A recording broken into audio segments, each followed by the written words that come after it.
Now, tradition has been a long, important element in sport. Historically speaking, sport consumption has been passed on from one generation to the next of sports fans, often with certain behaviors or patterns which are passed down and then repeated, whether it be at home, in the local pub, or at a live event, for example. But in this modern tech-driven world in which we live, the landscape is shifting, and it's changing very quickly. The way in which sports fans are engaging and enjoying their sports is also changing. New patterns and behaviors are being developed, especially with the new wave of generations coming through. Such changes suggest that the industry does need to take a look at this evolution, which is why our next discussion is centered around this very thing. The young and the free, engaging what comes next. Are sports organizations truly ready to connect and engage with the next generation of fans? Well, let's find out with our next panelists, so please give a warm welcome to Julie Uhrman, founder and president of Angel City FC, Matteo Samaranch, business development director at Automatic Media TV, Alex Jobst, CEO of Fortuna Düsseldorf, Todd Kline, chief commercial officer and board member at Tottenham Hotspur FC, and last but not least, your moderator, Kasper Cronenberg, co-founder and editor-in-chief of Off the Pitch. Round of applause. Thank you very much. Have fun, enjoy it. Whenever you're ready, Kasper, it's all yours. Thank you so much. Yeah, I think we're ready, and we're about to start in Germany with you, Alexander. We've spoken a bit on the phone, and you told me about this, I would say, fairly new strategy that you launch at your club, Fortuna Düsseldorf. You call it Fortuna for All. And I'd like if you could explain to everyone here, what is this strategy? Yeah, basically, what's it about? And how is it connecting with and engaging the next generation of fans? Many thanks. Hello, everybody. First of all, not everybody is aware of the club Fortuna Düsseldorf. It's a traditional member-driven and member-owned football club, currently in the second division in Düsseldorf, with the strong ambition and objectives to become a sustainable first division club. Myself, I'm leading the club since almost 18 months. And honestly speaking, after analyzing the club economics, the club way of driving business, we came very fast to the consequence and also the decision we need to change something in order to still reach the objectives and expectations for the club in Düsseldorf, one of the largest city, strong economic power, but the way the club was running for the last couple of years and COVID financial negative impact was telling us we have to change something. Let me tell you quickly what is behind this strategy, Fortuna for All, Fortuna for Everyone. First of all, we believe that in Düsseldorf it could be a very society-driven model that we open football for everybody, meaning we allow free entry, free public ticketing entry for right now the pilot phase of, we start with 3 match days in this season. Second, we split and divide the income of our sponsors in a very transparent and even contractual way, meaning only 50% goes to the professional team, 20% goes to the youth development, women football, 20% goes to the digital area and business, and 10% goes to social projects together with the city Düsseldorf. Third pillar of this strategy, the stadium itself belongs to the city, and Fortuna Düsseldorf currently does not hold all commercial rights in the stadium, not even for the match days. So with this concept in Düsseldorf, opening football for the people, we had a kind of alignment with the city that the city allows us having more commercial rights and more commercial exploitation in the stadium for the future, as we don't own the stadium. And fourth, and that's the last pillar, it's a member-driven football club, an independent club, a non-profit organization. And if we talk about member-driven football club, we don't only want to say we give the chance for participation. No, right now with this concept, with this fourth pillar, we work together with the fans and the members on the social projects together with the city. Let me finish this first sentence with the following. We don't see this as a blue chip model for football business for the future. But what we believe, this is something which really works in Düsseldorf and at this city. It's a sports city. It works for the club. And maybe there is something where we hit it a nail, that if you are encouraged and if you are demanding and if you have the willingness to change something, that goes in the right direction where are we right now starting. It's just the beginning. We start in October with the first free match, and then let's see what's happening. But we are very confident that we are on the right way with this one. Perfect. Thanks a lot, Alexander. I could see, Julie, you just raised your eyebrows when you heard free tickets. Yesterday, we spoke to the CEO from Real Betis, and he was also like this when you said giving away free tickets. Maybe, Alexander, you could explain sort of the financial logic behind this. I guess, obviously, there's a long-term strategy behind it, but maybe put some words on it. Well, yes, and obviously that this is not for the good of the game. It's a business model. Currently, in the second division, we generate around 7 to 8 million euros public ticketing per season. What we achieved with this concept and opening the football and giving free tickets, that sponsors, partners believe in the society aspect, giving something to the people back. And therefore, this model works with the fact that the sponsors compensate the ticketing revenues in a way. We start with 3 match days, and we want to enlarge it for the upcoming years. The more partners we are going to win, and the more partners we can convince about it, the more open free matches we can afford. It's a business model. It's not for the good of the game, but it has a society aspect where we believe we hit the nail. Perfect. Julie, I'm going to turn to you. We spoke on the phone last Friday, and I guess everyone is. I was rather impressed about, you told me that you've generated $55 million in sponsorship revenues. You are the founder and president of a women's football team based in LA, right? Mm-hmm. Angel City. And my basic question would be, I mean, do you believe that this, I would call it a success to get that share of, or that amount of revenue? Is that due to the fact that you are doing things that, connects with the next generation of football fans? Is that the heart of it, or is it something different? Well, first, thank you so much for having me. Second of all, fascinating. And now I have an idea. So if it works out, I'll give you credit. If it doesn't work out, I'll give you the blame. But it's super fascinating. So I'm co-founder and president of Angel City Football Club, which is a women's professional sports team in Los Angeles. And yes, I think our success, and I absolutely call it a success, is due to 2 things. One, it's truly thinking differently and not focused on building a football club, but being focused on a larger mission, which for us is driving equity, and that's in the form of gender equity and pay equity, and using sports as the way to bend the curve towards that. Because sports has this unbelievable ability to create community and a sense of belonging, and you're more powerful together than you are individually. So if our ultimate goal is something bigger than just winning games or packing the stadium, not only can we change the world, but put on an incredibly entertaining product. Part of that, to your point, is about attracting this younger demographic. I think we've seen fans and consumers change coming out of the pandemic, coming out of COVID, where they are much more values aligned.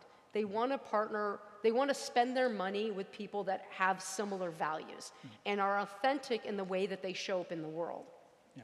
We also believe, from a sports standpoint, that fandom has changed, where you used to follow, a sport, a league, a team, a player, right? Now you actually follow players first because you can create that direct connection, emotional connection with players. They're incredible storytellers. So I follow Kristen Press.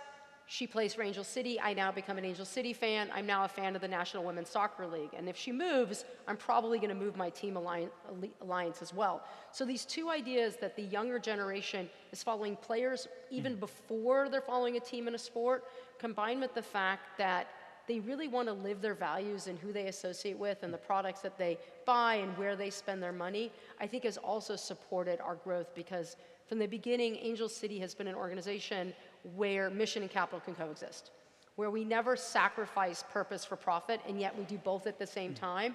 And we tell this story and we walk the talk with our partnerships, with how we engage our fans, with programs that we develop, so that the fans can see the authenticity of it. They can see our values of building a diverse and inclusive environment when they come to an Angel City match. And so they can feel comfortable supporting us because we're values aligned. The same goes for partners. And how do you make sure that these values, I mean, that they fit to both, you could say, the older generation and the next generation of fans? I mean, how convinced are you that they're all happy about that? And are there possibilities that... I mean, I think for us, it was just table stakes, that it is good business to be diverse in the boardroom, on the pitch, with our fans. We also, built Angel City in Los Angeles, which has, an incredible demographic, tons of different nationalities. So we wanted to build a club that was reflective of the community that we were serving, and that means having, an international team, as well as having, a front office that is diverse in race and religion and sexuality, so that you bring different perspectives to the boardroom, but also perspectives of your community. And so intentionally being diverse, being inclusive, being representative, on the front office, on the pitch, is our way of hopefully attracting that consumer base that also is, very much a part of Los Angeles. Great. Todd, now we're talking about this next generation of fans, and you are with the Tottenham Hotspur Football Club, probably one of the most financially sustainable football clubs the last 15, 20 years. I would argue they are a very well-run club.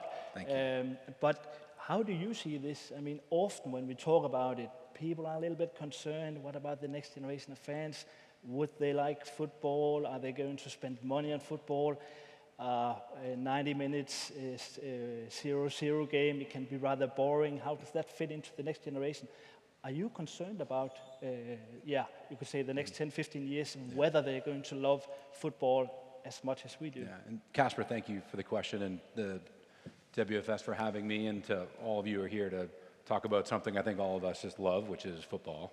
So forgive us for our passion that will probably come through in all these responses. And I think, tough question, but the answer is yes and no. Yes, we're concerned because any business that's standing still is going to stay right where it is, right? And so the game is going to move on. More competitors will come in for eyeballs and interest, so we have to constantly be evolving to compete and make sure that we're earning that next generation of fandom. And I loved what Julie said. We're talking about how players is typically the entry point for some people. What we found as a Premier League club based in England is that it's very different for us by market. So for example, one of our star players, our captain, Uhrman Son, who's from Korea, for the most part, the proud national market, the kids in Korea all wake up dreaming of being Sonny and follow Tottenham.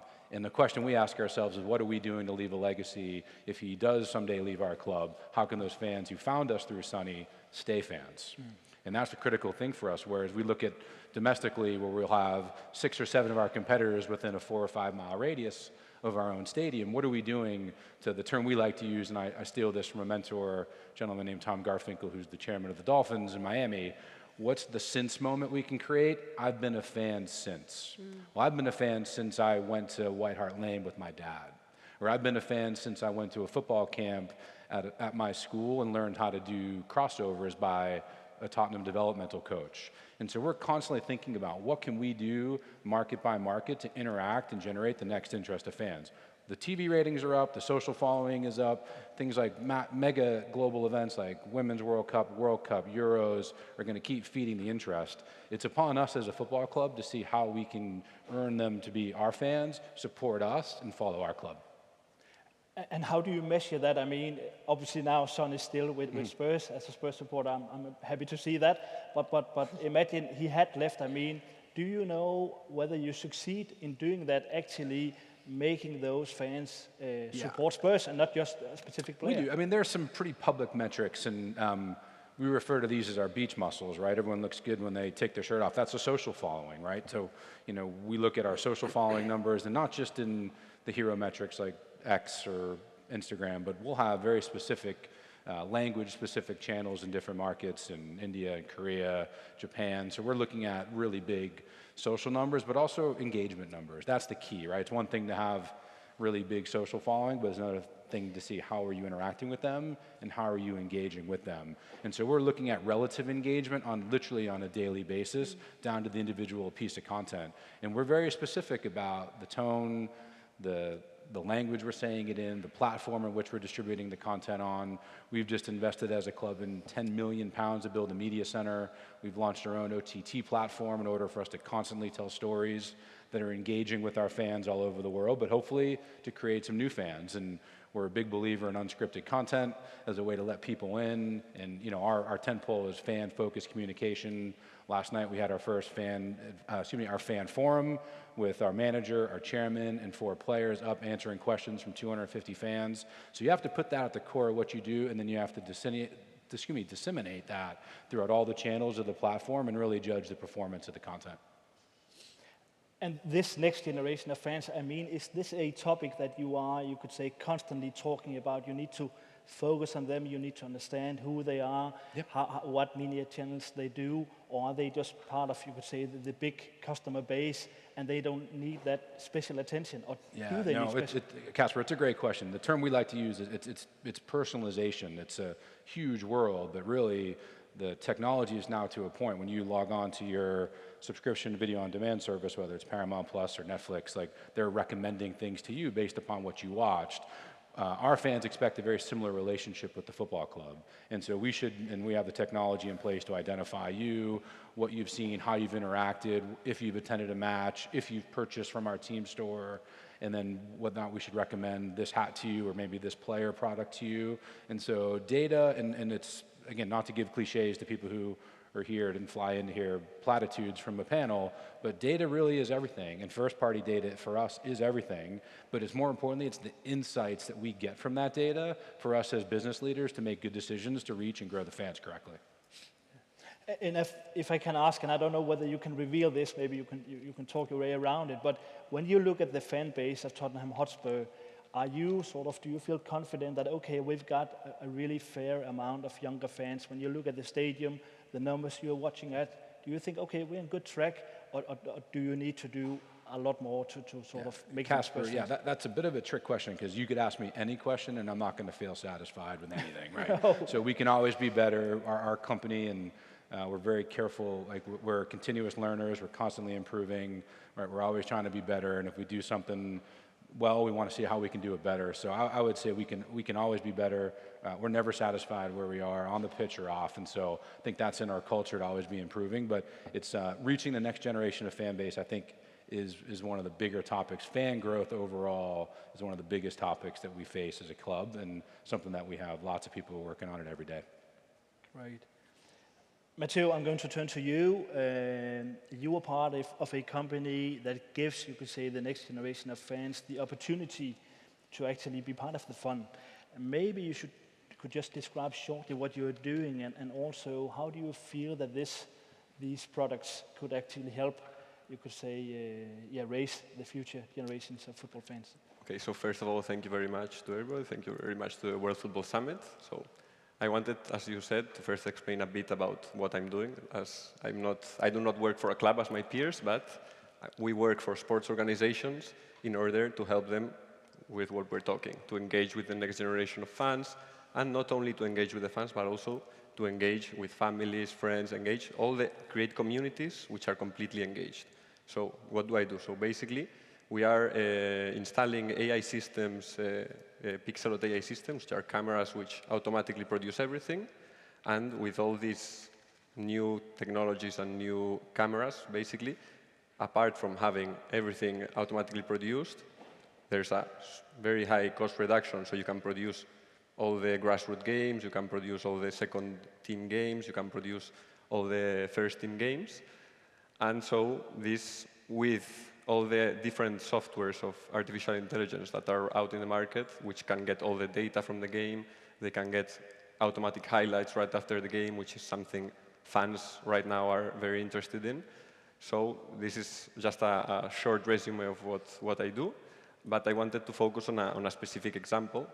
having these three peers which are working for clubs, we are currently finishing a project in a DAM football club, which is a Spanish leading grassroots academy in Barcelona, which is owned by the DAM group, the beer group. And they have teams playing from 6 to 18 years old, and they are basically the grassroots of all the region where very good players come up. And what we're doing is that we're creating a new sport digital city, we call it. So it will be probably finished in 2 months, but it's basically completely a sports city where you have the 4 pitches, you have all the new illumination, new audiovisuals, but most important, you have in every pitch one of these cameras.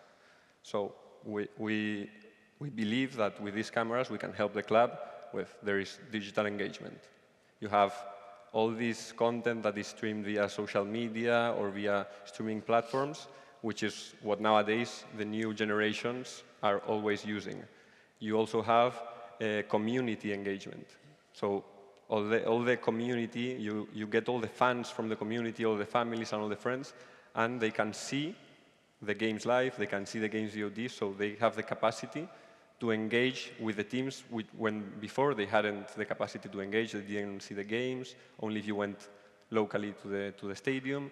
So this is also a very, very interesting way to create a community and to engage these local fans. Moreover, you also have all the data around these fans. You know what they like, where they live, what they're interested in. So this is, as you mentioned before, the data is key right now, and it's a great way to engage with fans and to know what do they like, what do they prefer. As you said, we also have a platform, an OTT platform like Netflix, and in the platform you can also start analyzing the different educations of the clients, of the spectators, of the public, and you can also enhance customize their view, enhance their user experience. So there are many different lines that these AI new technologies are permitting to engage with new generations. Alexander? Well, in principle, and I fully agree what you are all saying in terms of fan engagement, specific on data, and data is key, and the content we distribute with this. But I would like to take the opportunity to stress out something which sounds maybe a little bit provocating. We believe, and we as a result of a market study research, that the stadium experience is still very important for the future of the football. Why? For many people who are really benefiting and liking the stadium experience, they say the stadium experience itself, being there, having the community aspect, is even more important for me as a fan as the result of the match. It sounds strange, but that's something where we have to protect our football game also for the future, that we make sure that the stadium experiences can be affordable for everybody, no matter what is the income, no matter which generation. And therefore, that is part of, again, our concept a little bit. We want to strengthen the stadium experience, and from there, learning about data and having the demand of free tickets. Of course, we build up now a big community data platform where we can also, I would say, as a second division club, build skills on it. But stadium experience is still important, will be important for the future. And there are many clubs in Europe, especially in the UK, they have a fantastic fan experience, stadium experience. The question is only who can still afford it. That's something which we have to discuss. Yeah, that's a good point. Matteo, I'll get back to you, but could you explain a little bit? I know you haven't sort of worked on this strategy for a long period of time, but still, Alexander, when you talk about stadium experience, what are we talking about here? 2-3 hours before the match, and after the match? Are we talking about, I mean, a rocking stadium is always great, and we want to be there, but how much more should you do? Well, focus has to be the 90 minutes, and that's something which is part of our participation with fans and members in the discussion. How can we stress and how can we do more out of the stadium experience right now? honestly speaking, we have a lot of things to do there because there's no big entertainment program around it. And we need to commercialize this. We will need to enlarge it. But when the 90 minutes football match is starting, we should all focus on the 90 minutes football match. That's important because if we overrate it, we're going to face issues for the future. Yeah. Sorry, Matteo, you had a... No, I wanted to add a bit on what you were speaking about. I completely agree with the stadium experience being a part of football and a part of the ecosystem. But there are many occasions where either you cannot go or the small stadiums where there's not a lot of fan base.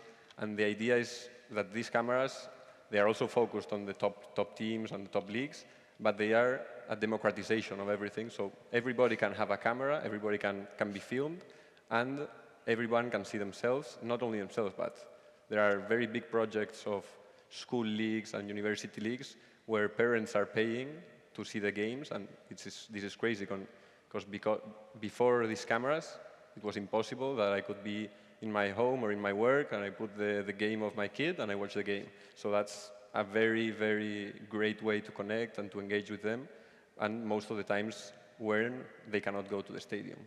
But I completely agree also with the importance of the stadium experience. Yeah.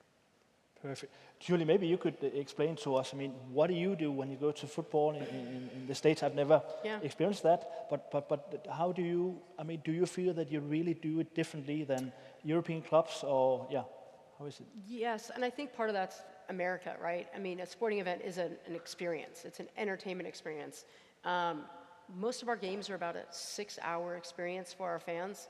We'll do a fan fest that starts 4 hours before the match. We have the 90 minutes of the match that we don't touch. Like whistle to whistle, it is pure football. We don't do anything at half, it is football. And then we have sort of an open bar, rooftop deck for 2 hours after the match so people can mingle and talk and miss the traffic. But for us, it's sort of the way we approach the game, and we approach it from two different perspectives. One is, as you talked about, making it affordable. We approach ticket pricing with the concept of a price point for everyone. Typically with women's football, they discount the pricing because they want to get people in because there's the feeling that people don't support women's sports or won't come, which obviously isn't true, and I can pull up a gazillion data points to prove that. But we wanted to make sure that in pricing it, we weren't pricing anyone out, but we were also being thoughtful to getting as broad of a demographic as possible. So again, if you're not discounting the price of women's sports, then you're catering your experience to families or young girls, right? Well, if I'm catering my experience to families, a millennial is probably not going to enjoy that. Like the older demographic is probably not going to enjoy that. So the first thing was a price point for everyone. So if you're a supporter and you want to scream and cheer and have beer thrown on you when we score, which we do, thankfully, it's $15, right? But if you want to sit in the player bench seats, which is literally right next door to the players, that might be $1,000. And we want to make sure that we are pricing it accordingly for the experience, but also making sure there's a price point for everyone to get into. As it comes to the experience that we create, our internal sort of motto is, every game is somebody's first game. So when you think about that, it's how do you elevate the experience every single time so that when I bring Alexander to the game for the first time, I'm saying how amazing it is, but then he's being blown away by something different and new that's additive, and then it enhances my experience. And so we think about that from a pregame experience to entertainment, to experiences, to music, to DJs, to acts. Like, how do we, make that experience so it fits everybody? And then we think about, what do the kids want? What do the families want? We have a bar. Like, we'll have a DJ. We'll have a spirit station. We'll have experiences that our partners put on. So we look at our entire demographic, the LGBTQ community, the older demographic, young girls, young boys, families, millennials, and make sure there is something for them to come for and to enjoy. And then on top of that, what is that one thing that is unique and new to that particular game that will wow the experience for somebody new? And then we're really sensitive to the 90 minutes.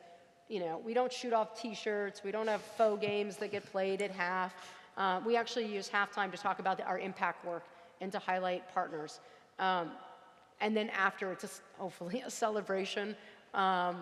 of a victory or a gathering when it's over, to continue that shared experience to get you excited for the next match. Right. And Todd, maybe you could share a little bit about how do you do it at Spurs? I mean, if you're an eight-year-old kid, you're going there, and hopefully this kid is going there. I think it's a great discussion because both things can be true, right? So how do we talk about aspirational to come to the stadium, and for us there's 62,000 plus seats, and we have many more fans around the world that would want to come. But how do you actually provide them an experience who aren't in the building that day through technology? And how do you make it where when they think back and they say, oh, I just want to go to North London to see a football match, right? And I think you thank our broadcast partners for bringing that and beaming that all over to the world. And I always say there's only 4 countries in the world that you can't see Premier League football. And if you just think dictators, you'll be able to sort those out, okay? But it's unbelievable to think that someone woke up in Los Angeles, someone woke up in Turkmenistan and says, I want to go and see this. I want to go see my hero in Tottenham. And so we love thinking about creating that when they do come to the stadium. How can we deliver on that quintessential Premier League match day experience? Our club, we believe very much in investing in infrastructure, and the stadium experience very much at the core of what we do. I think it's one of the reasons why I think we're here tonight, and I think we're being honored this evening for Venue of the Year by the WFS.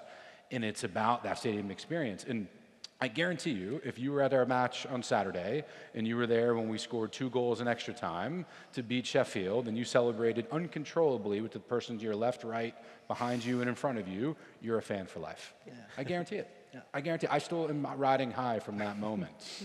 And I think that's the beauty of what the in-match and the in-venue experience does. Coming off a pandemic, and I love that we're still talking about COVID, because it was so unnatural for us as humans to not have that social interaction. And I think being together, being in, God, the first venue was the Coliseum, and now we're talking about, our stadium in North London being one of the best in the world. People like being together, they like watching competition, they like sharing it with their friends, their family, their contacts, their clients, right, whatever their guests may be. And I think that's what we do, right? We're in the entertainment business, not very popular to say, right, because our number one goal is always winning. But we are providing an experience for people. We're competing with everything from TV to movies to concerts to festivals and to other sports even. And it's not a God-given right that we're going to be who we are in the next 10, 15, 20 years, and you have to keep innovating. But I think to the discussion we're having today, I think both are correct. It's got to be both in the house, in the venue, but it also has to be outside of it as well. If I may hang on to what you just said, Todd, because exactly that experience you might have when you have that feeling your team is scoring 2 goals, was it 98 minutes and 102 minutes? I mean, amazing. I mean, are we maybe overthinking this a little bit? If you bring a kid to the stadium and they would feel this, then they would be fans for life. Is that basically what it's all about, or is it much more sophisticated yeah? I think there's both. You can't, the beauty of sports is it's unscripted. If I could, actually, I'm not sure I would script that again, because my heart can't take too many more of those types of matches. But you can't take it for granted. And there's an amazing thing. If you come to our stadium and it's your first game program, and you get that. I have a picture of my nephew who came to his first Tottenham game, and he's holding up a certificate that says, "This is my first Tottenham game," and he wears the button. And I'll save that in my phone for life. And I think about, there's great programs in the U.S., and a lot of times imitation is the greatest form of flattery. Everyone who grows up in Pittsburgh, when you're born at a certain hospital, they all get a picture of their Steelers beanie, right? And there are certain programs that teams are running where I've been a fan since that photo. And you have to think about it. Again, we're sports, we're lucky, right? We have a built-in, hopefully people are predisposed to be interested in what we do, but you can't take those relationships for granted. And believe me, none of us would be sitting up here if we did, and we wouldn't be in our positions very long if we ever took our fans for granted. And I think they are at the core of every decision we make every single day at the club. And sometimes the actions may not always be perceived the way we want them to be, but I assure you, everything we do at a football club like Tottenham is through the lens of how does this impact or benefit the fans. Great. I read a really interesting article a couple of years ago, and there was a fan engagement specialist. I don't know whether you're familiar with him. His name is Bash Snyder. He runs a fan engagement consultancy. But he tried to draw on sport economic theory to explain why European football clubs focus less on development of the stadium experience and more on sporting success. And he said, there's a clear difference between how North Americans approach sport, which is the profit maximization mindset, versus European sport, which is a win maximization mindset. And the allocation of budget goes in a very different way. He said that.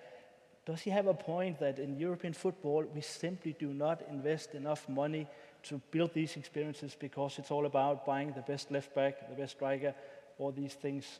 Yeah, how do you see it? Again, I think both those can be true. I think the stadium helps you buy the left back. It's pretty simple, and I feel like I say this every time I get a chance to, but our business model is very simple.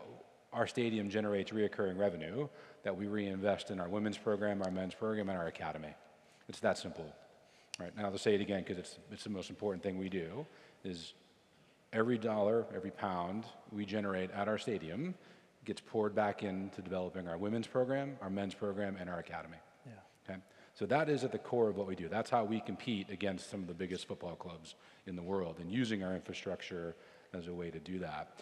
I think, look, you can learn a lot from North America. Like, Julie lives in Los Angeles. If her team isn't performing well, there's amazing beaches and lots of alternatives for them to go enjoy, right? And so I think you have to make sure that win or lose, when people come to the stadium, it's an epic experience, and that we think about that a lot, right? It's a great day out, the food is good, the beer is great. Like, you want people to have fun. Previous life, I worked in music, and sometimes I miss the days that no matter what happens, everyone leaves the concert happy, because they can never tell if Beyonce, not that she ever would, missed a note, right? They don't know what songs get cut because the band went on a little late, and everyone leaves happy. And in our industry, sometimes people aren't always happy with the result, but I really want them to be happy with the experience. I really want them to be happy with their section. I want it to be clean. I want it to be to their standards that they deserve. And we'll be judged not by how we found our club, but how we leave it. And I think every single day about how did we improve the experience for the generations of fans who come to our matches. Sure. Alexander? I agree. I think it's a cultural thing, and we adapt each other from the European style of looking at sports, and from the American style of looking at sports and also entertainment. I like what Judy said. You concentrate on the football match and no entertainment around, but afterwards and beforehand, a lot of entertainment around. We learn a lot from the American way of organizing sports and organizing the events. I'm experienced now since more than 20 years in the football business, but I have learned a lot from the US watching, but also going there to the events. And at the same time, like Todd, you are now working at Tottenham since a very long time. You know that the European culture is a little bit different of watching matches, watching football. Therefore, again, the mix between it, that's the beauty, and that's in terms of commercialization, huge benefits which are waiting for us, and which we have to adapt to the challenges. And at the same time, the American way of watching sports is a little bit different, but we can learn from each other. I mean, I would say one of the things that we talked about in building our experience was this concept of FOMO, right? Yeah. Like the fear of missing out. So there's no better way to share an experience than if it is the most amazing experience, and then have that FOMO where, oh my God, I have to go, right? And to Todd's point, you know, a small percentage of our fan base lives in our market. We're new, so maybe a majority of our fan base lives in our market, but we have aspirations. And like, we've sold merch in 51 countries. We've actually had fans from 47 different countries come to our matches, and so we know there's, you know, a big global world, but we want to create that match day FOMO experience so that all 22,000 of our fans are sharing their experience, their unique experience, so that their audience and their fans becomes an Angel City fan, and then one day aspires to come to a match and come. So I think both are true, but the match day can play a pretty significant role, not only in funding the rest of the business, but creating that allure of I want to be a fan and I want to come. Yeah. And can I ask you, Julie, just to understand a little bit better you could say the American fans? I mean, when you measure the experience they've had at your stadium, I mean, do you see great ratings also if, I don't know whether you lost 3-0, but terrible performance, terrible result, still people are happy because they had a terrific time before and after the game. Is that enough, or is it still the very core? So I would say, we had an incredible first season, and we just sort of missed the playoffs, and we saw 1,500 more season ticket holders join Angel C from year 1 to year 2, which is typically a drop year. This year, as we've moved into season ticket renewals for 2024, we've seen a nearly 90% renewal rate. Our goal was 80%. Yeah. So we are creating an experience that they want to come back regardless of how we're doing on the pitch. Halfway through the season, we were at the bottom of the table. The playoffs looked grim. Now we're on an 11-game unbeaten streak, and if we keep winning, we'll make it in. The destiny is in our hands. So that's important. And then to your point, we have a party at the end of every game for about an hour and a half. When we lose, I stop going because everyone is having so much fun and they're so excited and they're just ready to, and it's like, oh, we'll get up next time, and I'm such a competitor. I'm like, I can't be positive right yet. Like, I need a good 24 hours to digest and be positive. But yes, I mean, there's just the idea that win or lose, we're creating a community. And to Todd's point, we're really conscious of the fact that in Los Angeles, there are 11 professional sports teams. Yeah. You have UCSC and UCLA, which are two college teams that feel like professional teams, and we have the beach and the mountains, and we have the movies and the amphitheaters. There's a lot you can do with your time. So we have to create an incredible experience so that you want to come to our match instead of do all of those other amazing things. In LA, we also have a very fickle fan base. If you're winning, your fans love you. If you're losing, they're not coming. And I'm a Trojan, so I know what that's like. It's important to create that experience that you celebrate your team no matter what. And that's why our purpose is so important. The impact that we do is so important, because you supporting Angel City is very much about supporting the 11 players on the pitch, but it's a bigger support as it relates to the community and what we do. Matteo. I had a question for the three of you. This was basically, because we're speaking always about the stadiums and the big teams, but I wanted to know, how do you support the academies and the grassroots, your grassroots teams? What are you doing in order to maybe promote those teams and maybe engage with the fans of these teams, which are usually family, friends, and some small fan base? So, I mean, I can answer that. I mean, I apologize. I missed the reception last night because I got stuck on a call, but I was watching our under-21s on Spurs Play, which is our OTT network, and I was excited to see one of our new lads make his debut, right? So we're using technology to do that. Like, you can go on Spurs Play now. We have a partnership with a company called Grow Football, where they used all of our developmental coaches to do at-home football lessons. Right, so you can sit there and learn how to do step-overs, corner kicks, all the drills, stretching, and all this, and we want all the kids to come in. So we're using technology as a way to connect through that and promote everything from that we do as a business. Yeah. It's the same on our side. We fully support the youth development. Yeah. And having said that, from future income, 20% goes directly dedicated to the youth development. It's the identity of the club, and you have to even strengthen it more for the future than before. Thank you. And if I can ask you, Alexander, this discussion about whether European clubs, they actually spend enough on this stadium experience. And I guess at Spurs, they understand how it works. I mean, the chairman, Levy, he's a shrewd businessman. That's what he wants to do. He wants to build a business that is financially sustainable. I guess in the US it's the same, but it's a little bit different in Germany. I mean, how do you sort of convince your board that they need to look at things differently? I guess there's a cultural change, because when you talk about profits, people need to come early on, after the game, spend more money. I have the feeling, and correct me if I'm wrong, Alexander, it's a little bit delicate. Can you do that? We take money from fans. Maybe you can add some perspective to that. Well, for example, if you compare the Spanish way of going to the stadium with the German way of going to the stadium, it's learned that people come around 2 hours before kickoff, and they leave the stadium even 2 hours after kickoff. Yeah. So we don't face any issues on that side. In Germany, not all the clubs host the stadium or even own the stadium. And in our case, the city owns the stadium, and the city still organizes the stadium. And that makes things sometimes a little bit complicated. So you have to take care of the city philosophy, and we have to take care of our commercial rights. Sure. That's not in, I would say, ideal situation. Most of the Premier League clubs, they own the stadium and they run the stadium. And we are one step behind that. With the new concept, which I just explained, we did a step towards the direction of the city, and now the city gives us the signal, okay, you give something to the people, you give your commercial original pillar ticketing away, then we are the city, now we give you more access to the stadium and hosting commercial rights. Great.